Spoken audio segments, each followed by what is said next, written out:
The test is in 4 parts: Part 1, Part 2, Part 3, and Part 4. Now look at Part 1. Part 1. You will hear a parent discussing his son's school report with his tutor. Listen and fill in the missing information in the report below. First, you have some time to look at questions 1 to 6.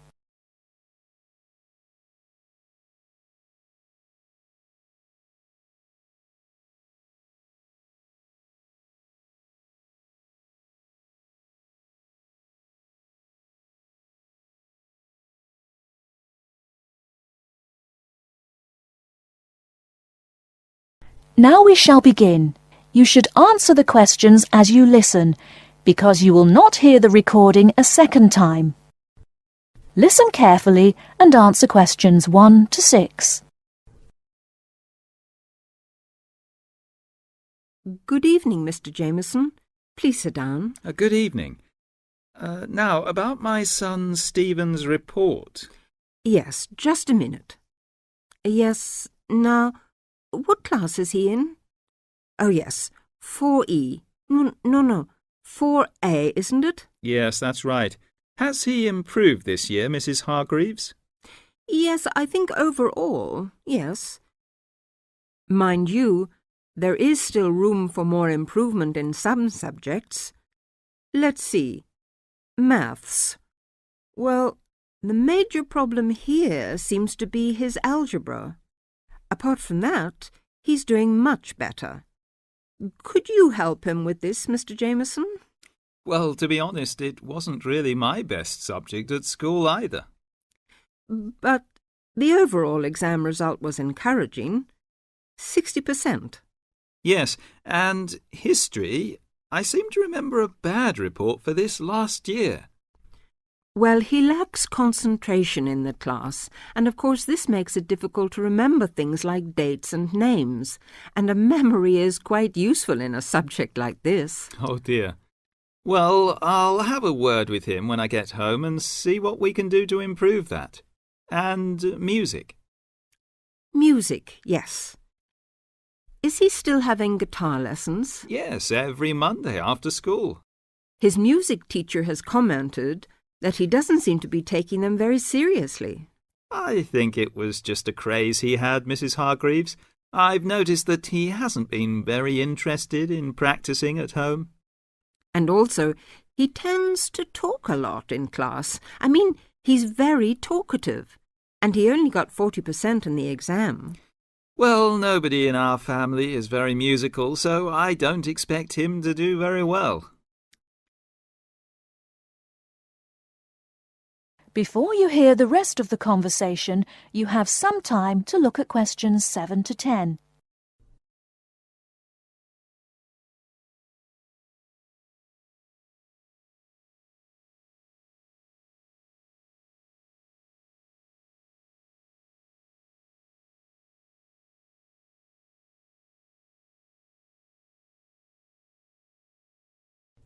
Now listen and answer questions 7 to 10. Looking at his geography result, though, there has been considerable improvement, 64%. Yes, I remember him working at home a lot for some sort of project or something on... now, where was it? India, I think. No, on China. Yes. And it was an excellent piece of work. I saw it myself and was very impressed. And his art classes have also been going better this year. Yes, he became very interested in pop art after the school and went to the local art gallery to see the pictures there. His bedroom wall is covered with posters from the shop. Yes, and 58% is not bad for his exam result, considering how low it was last year. And now French. It seems that he has really taken to speaking a foreign language. We hoped he would, because it's important to know another language these days, isn't it? Yes, quite. That's why we paid for him to go to France last Easter, so he could practice more. Well, it seems to have done the trick. 80% is a very good mark. Now, Mrs. Hargreaves, I'd just like to ask you one more thing about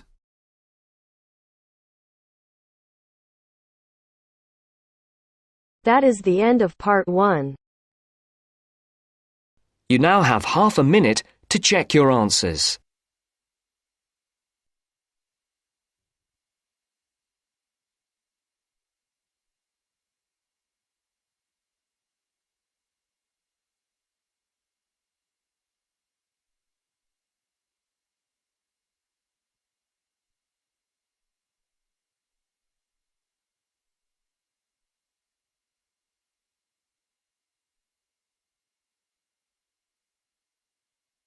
Now turns to part 2. Part 2. You will hear someone giving instructions to staff at a festival. First, look at questions 11 to 13.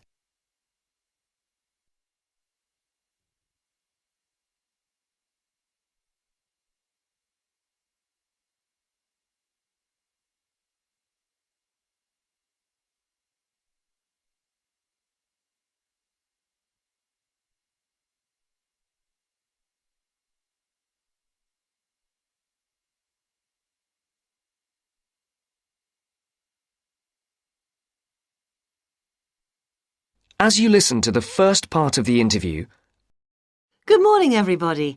I'd like to welcome you to the Castle Pop Festival. My name is Sandy, and I'm the General Manager of Castle Pop Entertainments. And I just want to take a few moments to mention a few things to you before you go and have your detailed briefings in your work groups. You all have a copy of the plan of the festival grounds. Now, most things are obvious, but I'd like to point out first the visitor toilets here along the side of the main area. Kindly do not use these yourselves. Your own facilities, the staff toilets, are beside the breakfast tent. Also, there are public telephones behind the stage. I mention these two things because they are places that visitors often ask for. For yourselves, one of the most important places is the staff meeting point. This is new this year, and the only thing to remember is that it exists and that when you refer to a meeting point between yourselves, you need to make clear which one you are talking about. The staff meeting point is between campsite 1 and the disabled viewing area. This is not marked on the general maps, but it is marked on the maps you've got there. The visitors' meeting point is, as you can see, in the centre of the main area, between the breakfast tent and the entrance. Now, another important facility is the first aid tent. This is a big round tent, so you can't miss it. It's on the right-hand side of the entrance, again as you come in. There are many other first aid facilities all over the festival site. In fact, there is a first aid box in every tent and sales point, but this is the central point.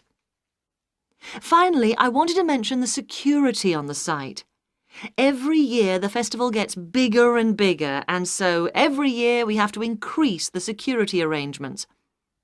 We have a number of small security offices, one being near the entrance, but the main security office is opposite the disabled viewing area.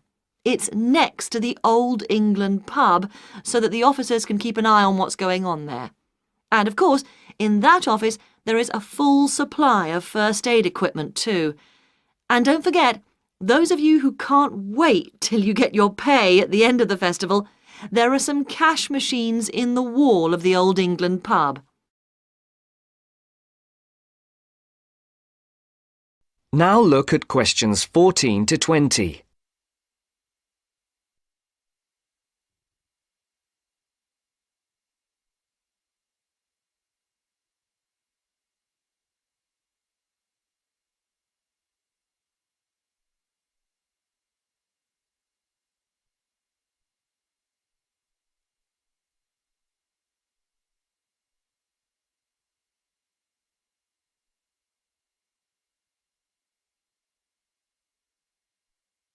As the interview continues, complete the sentences.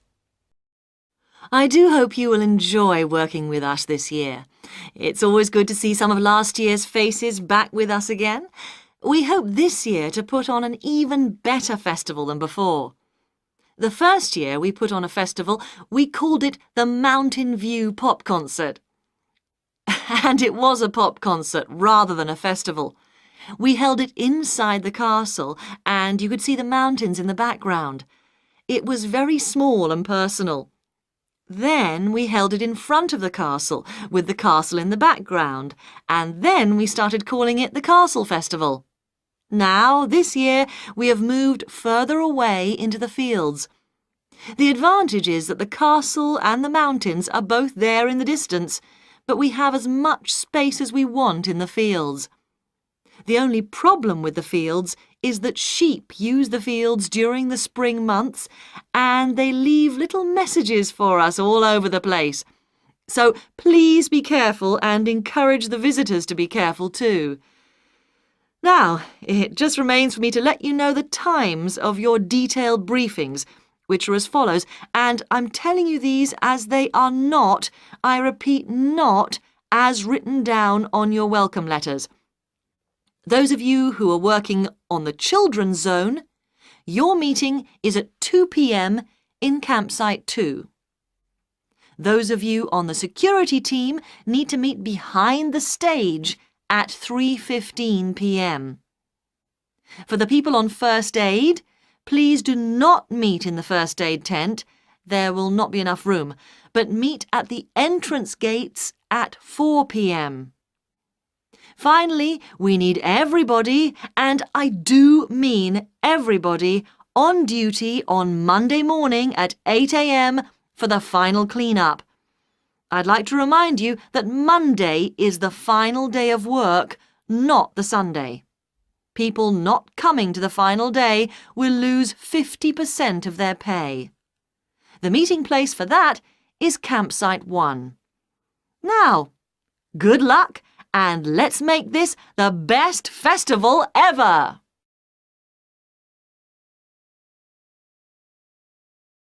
That is the end of part 2. You now have half a minute to check your answers.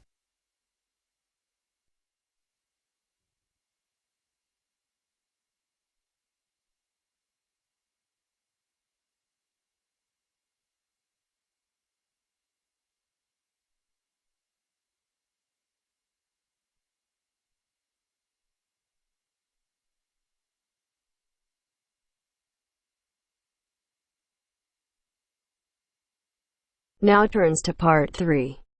Part 3. Look at this advertisement for a job. Listen to Philip and Anne talking about the job and fill in the missing words. First, you have some time to look at questions 21 to 26.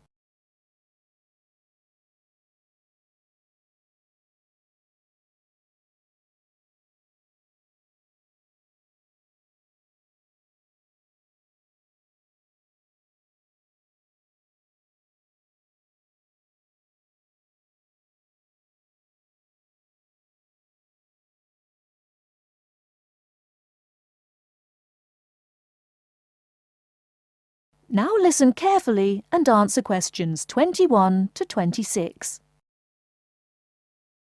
Look, here's one that might interest you. What is it? Are you sure? The last one you sent me off to was a disaster.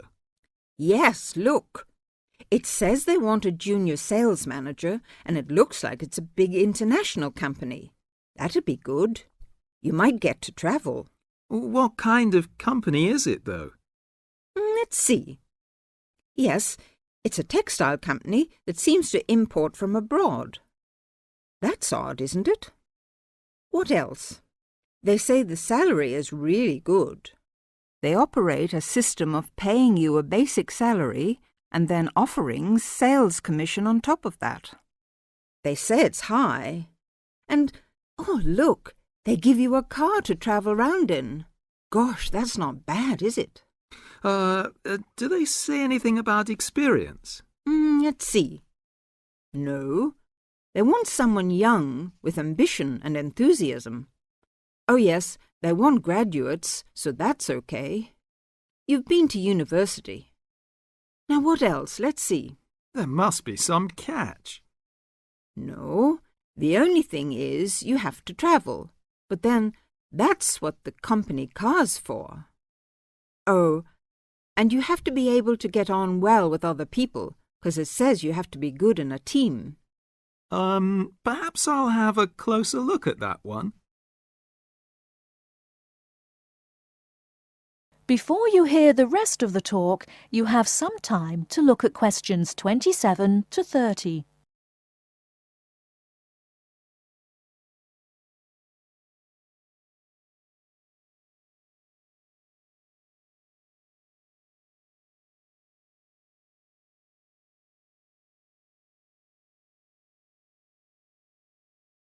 Now listen and answer questions 27 to 30. Now, could you tell us more about what you do in your department?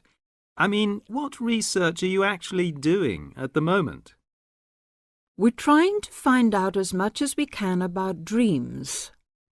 There's one area that we're particularly interested in at the moment, and that is what we call directed dreaming. Directed dreaming? What is that exactly? Let me explain. You know, sometimes, if you're having a dream and you wake up in the middle of it, you can sometimes go back to sleep again and go back to the dream. Yes. Well, that is similar to what we call directed dreaming. Now, what I was talking about is a fairly common experience, but real directed dreamers are people who have always complete control over what they dream because they actually know what they're dreaming. They can dream what they want? Yes, nearly. Can anyone develop this ability? Well, that's one of the things that we would like to find out. At our centre, we have in fact got 3 people who are very reliable and who can have these directed dreams quite regularly. And what sort of experiments do you do with them?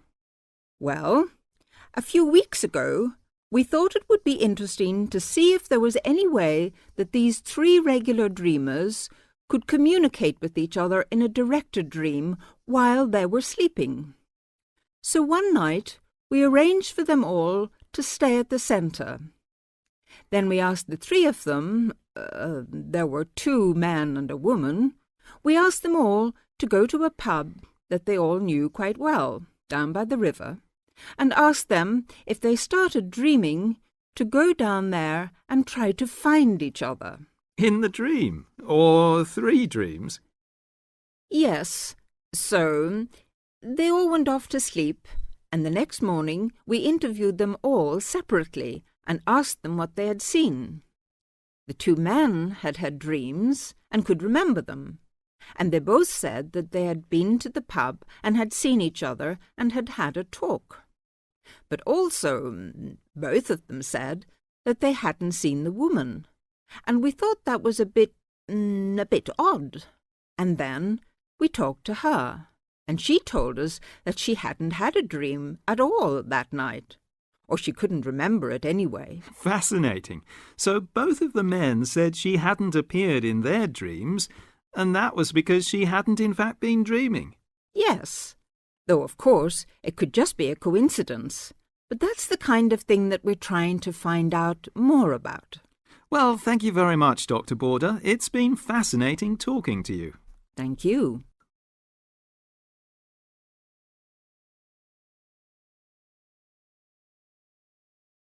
That is the end of part 3. You now have half a minute to check your answers.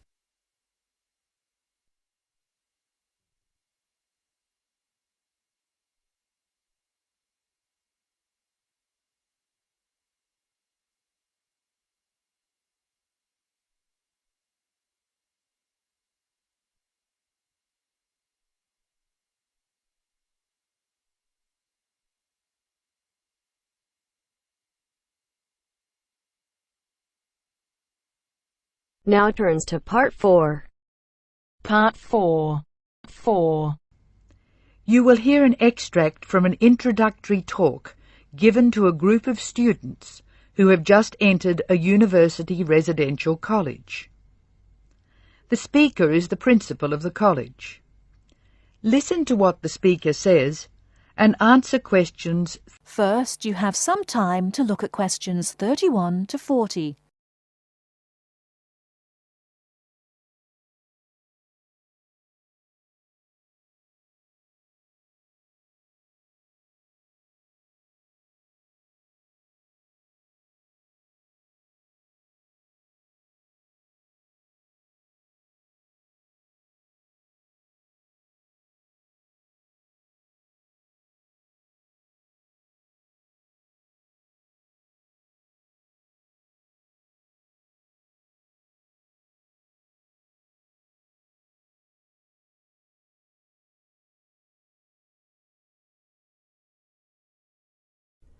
Now, listen carefully and answer questions 31 to 40. Good morning and welcome to Scholastic House. I'm delighted to see you here.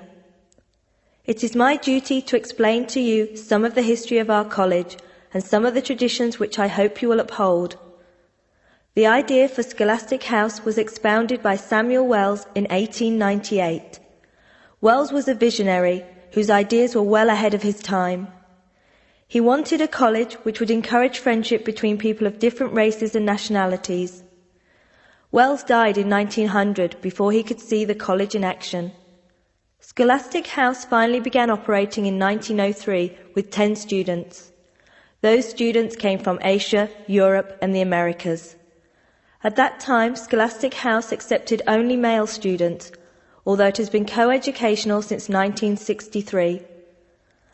9 of these foundation students went on to lead illustrious lives. The only exception died tragically on his way home from Scholastic House to Sarawak. He had only recently graduated with an honours degree in law, and he was robbed of a brilliant future. The other 9 students, as I said, led very fulfilling lives. 3 became political leaders, 3 became doctors. Perhaps the most famous graduate became a university teacher and was responsible for the introduction of modern teaching training methods in his country. 2 of the original group became senior engineers and went on to deeply influence the way the water systems of their country were exploited. The college ran into hard times during the period of the Great War, 1914 to 1918, when the charter of the college was interpreted to mean that neither students nor staff could take part in the war effort. Many people felt that this indicated a lack of national spirit, and the walls of the college were frequently marked with graffiti. Meantime, outside the college, tens of thousands of young men went away to fight in Europe, never to return. The college was building a reputation for learning and for tolerance of opposing views. Scholastic House debate and discussion nights were open to the public in 1927 and have been available to anyone who wishes to attend ever since. It is a proud tradition of the college that any view may be expressed, provided that it can be defended intellectually. Over the years, topics which were controversial at the time have been discussed and debated. Why should we do this? The publicity we receive is often sensational, and there is no joy in encouraging argument for its own sake. In fact, that sort of discussion just increases tension. The only legitimate reason for our behaviour is that it casts light upon the topic in question and informs the debate. And controversial topics are the ones which most need informed attention. As the world forges ahead, we often find our scientists have outstripped our philosophers. We frequently develop scientific marvels without realizing their full implications. Nowhere is this more obvious than in medicine. We are now able to keep people alive far longer than before. But this medical ability must be measured in relation to the quality of those lives. I urge you to spend your time at Scholastic House wisely. You are the heirs of an excellent academic tradition of which we can all be justly proud. It is your responsibility to continue this tradition of querying where our world is going. Progress is not always upwards. I wish you every joy in your time here, and I hope that I will hear much well-informed debate from you.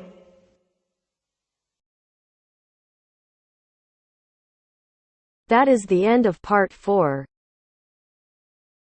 You now have half a minute to check your answers.